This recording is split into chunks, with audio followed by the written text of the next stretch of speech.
Hey, wood-psyche here. Hope everyone's doing okay. Thanks for showing up. Working on a really old weathered pine knot. Starting off with the right angle die grinder, 1/4 inch Kutzall extreme burr, flame burr. And I usually start off with a sphere burr, but I didn't have a small enough one. The one that comes with the Kutzall is way big. Thought it was too big for this face. But the flame burr seemed to be a little bit smaller, so I used that one instead for the rough out start.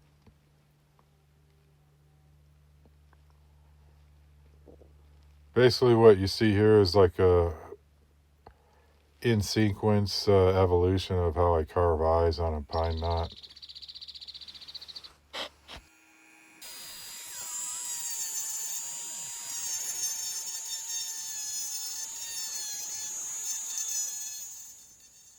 Yeah, I'm using a Saburrtooth fine burr here, and it seems to work well.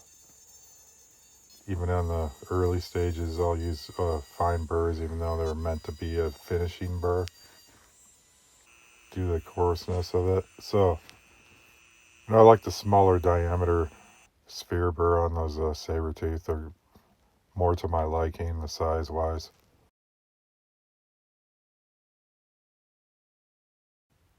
I pencil in the exact location where the eyes are going to be, so I don't have any issues of where the placement is.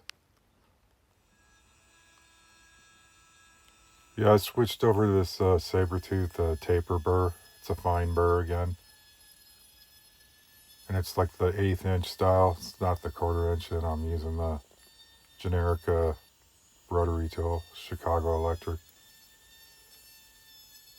But basically, I'm using the tip of this Saburrtooth just to gouge in the eyes where the pupil and the iris is going to be.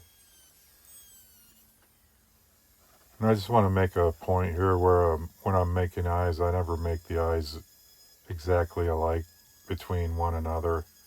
There's always like subtle differences between maybe one eye's open slightly more than the other one.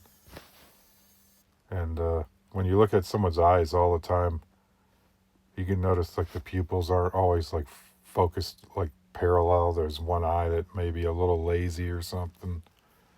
So I try to incorporate like imperfections because it makes the face more interesting as opposed to having like a perfect symmetry.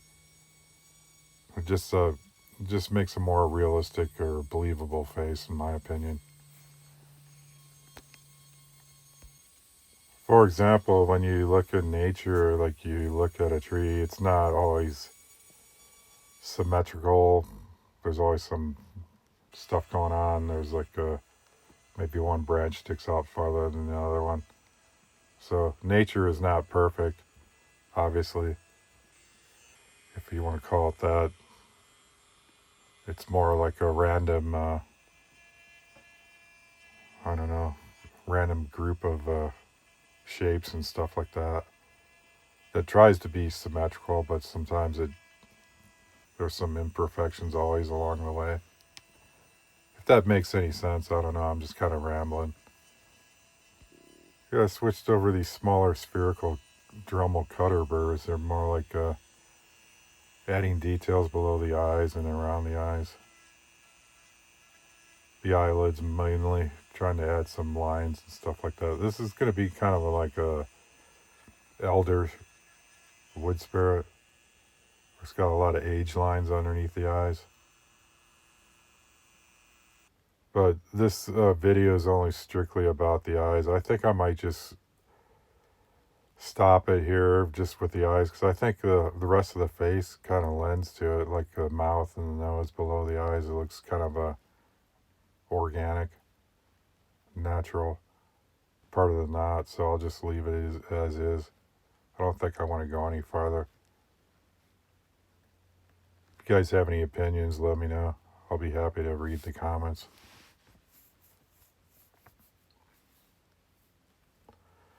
Here's my homemade scribe tool. It needs to be a longer one. I need to make some more of these things. But anyway, this is a stubby one. You don't get as much leverage on it, unfortunately. But I'm just burnishing in the lines under the eyes.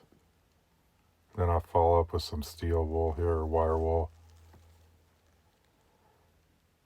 I mean, it's not the end of the project yet, but usually you use this stuff at the end. But like, I just like to prematurely smooth things out to see what the result will be in the end, more or less. This is kind of a multi-layered approach type of carving.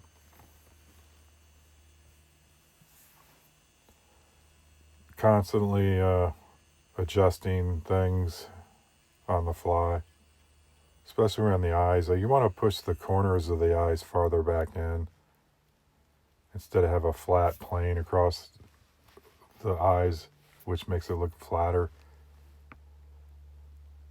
And so the point is, it gives it a more spherical, like natural, rounded look of the face. You can always look at your piece from different angles.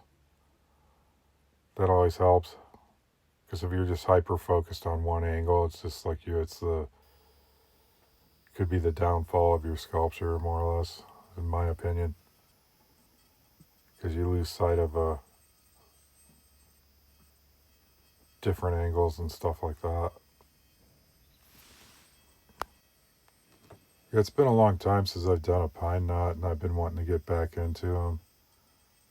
I'm glad I did, because it's such a cool medium.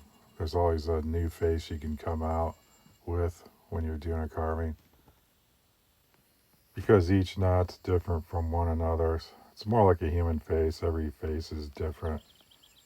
There might be subtle similarities between some faces, but overall, everyone's got a unique face.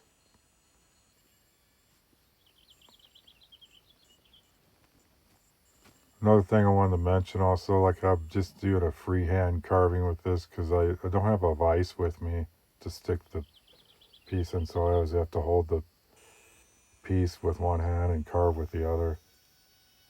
And I don't like to do tabletop carvings where you lay them flat on there because it restricts your view a little bit. I just like to have it so you can rotate it in your hand constantly, making adjustments, if that makes any sense. But anyway, looks like we're gonna reach the end of this video, unfortunately, or fortunately in some cases. But anyway, thanks for sticking it out, and we'll see you guys on the next one. Take care. Have a great rest of your Sunday.